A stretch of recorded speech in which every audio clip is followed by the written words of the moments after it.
साल का पहला दिन मालिक 25 गोलगप्पे लेकर बैठे और एक एक करके तेजी से खाना शुरू किया, क्योंकि सन की मालिक ने नौकरानी को नए साल की बधाई देते हुए कहा, ये बरस मेरे लिए बहुत लकी साबित होने वाला है, लेकिन इसके लिए मुझे हर चीज 25-25 खाना होगा, क्योंकि ये 2025 है। ऐसे ही हद से ज्यादा सन की बंदी करूँगा तो मैं और ज्यादा फेमस हो जाऊंगा। अगले दिन नौकरानी ने नाश्ते में 25 रोटी बनाई। न जाने सन की इतना सारा कैसे खाने वाला है। मालिक ने खाना शुरू किया और 3-4 में उनका पेट फुल हो गया। ये देख नौकरानी बोली, मालिक क्या फायदा इतने सारे बनाने का, अब वेस्ट हो जाएंगे।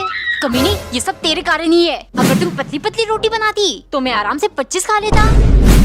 हर बार मेरी गलती निकाल देती है। शाम को 8:25 के टाइम मालिक खाना खाने बैठे। लगातार 2 घंटे इंतजार करने के बाद भी नौकरानी खाना लेकर नहीं आई, तो वो किचन देखने गए। क्या कर रही हो, खाना खाए। मालिक 25 किलो चावल पकाती तो वेस्ट हो जाते, इसीलिए मैंने एक एक गिनकर 25 दाने चावल गैस पर चढ़ाया था, लेकिन शायद पानी में ही घुल गया। कब से ढूंढ रही हूँ, मिल ही नहीं रहा। एक सुबह नाश्ते में नौकरानी ने पराठे को बहुत माहिरता से काटकर प्लस साइन बनाया, फिर दूसरे पराठे को काटकर माइनस साइन, ताकि सन की मालिक खाकर गणित यानी मैथ्स में अव्वल बन जाए। अगर यही सब खिलाओगी तो मेरा कैलकुलेशन एकदम सटीक बैठेगा और बिजनेस में मुझे कभी नुकसान नहीं होगा। अगले दिन नौकरानी ने छोटे छोटे केक पीसेस यूज करके फिर से प्लस साइन बनाया और चाय के साथ मालिक को दिया, लेकिन देखते ही वो चिल्लाने लगे, अबे अनपढ़, गणित में सिर्फ प्लस साइन ही आती है क्या? A² B² ये सब भी तो बना कर ला कभी। ऐसे तो मैं बिजनेस में कामयाब नहीं बन पाऊंगा।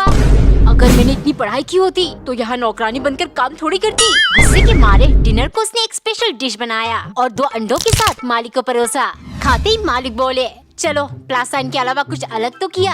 वैसे ये 0 बनाने का आइडिया कहाँ से आया? नौकरानी झट से बोली, मालिक ये आइडिया नहीं, आपका नंबर है। स्कूल में भी आपको अंडे मिलते थे ना, अब तो आपने ये खा लिया, मतलब बिजनेस में भी यही मिलेगी, 0।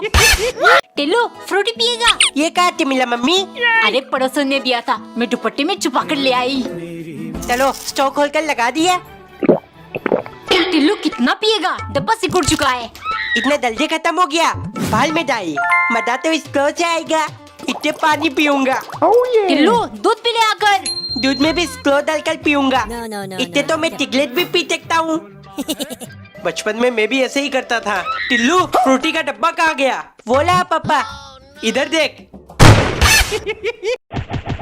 एक दिन नौकरानी ने बोरे में रेत भर के पेड़ पर लटका दिया, ताकि वो तेजी से मुक्का मार के अभ्यास कर सके।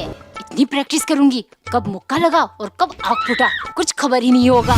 एक सुबह नौकरानी सो रही थी, तभी मालिक आकर चिल्लाने लगे, महारानी उठोगी नहीं, 5 बज चुके हैं। नौकरानी बिना आँख खुले गुस्से के मारे उसने ठपाक से मारा।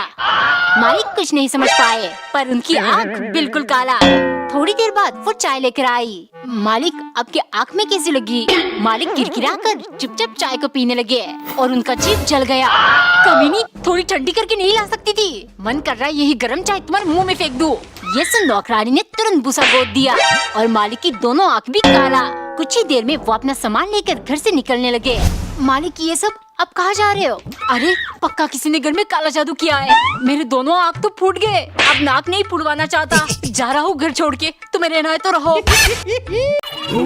आखिर मैं अपना याददाश्त वापस कैसे लाऊं? पिछले पार्ट में नौकरानी ने सन की मालिक को हफ्ते के 3 दिन भूखा रख दिया था। परेशान होकर वो नौकरानी से जाकर बोले, भूखा रहने से भी कोई फायदा नहीं हुआ, आज तुम एक ऐसी चीज बनाकर खिलाओ जिसे खाते ही मैं इतना खुश हो जाऊं और मेरी याददाश्त वापस आ जाए। नौकरानी ने तुरंत एक पराठा बना के उसे 10 हिस्से में कट कर दिया। थोड़े दिन पहले मालिक यूट्यूब पर जल्दी से 10 मिलियन करने के लिए हर चीज 10-10 खाने लगे थे।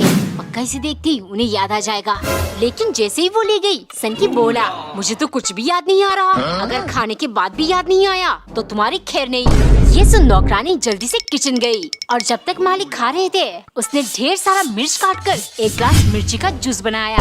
मालिक अब पराठा खाने के बाद इस जूस को भी पीते थे, देखना पक्का आपको याद आ जाएगा।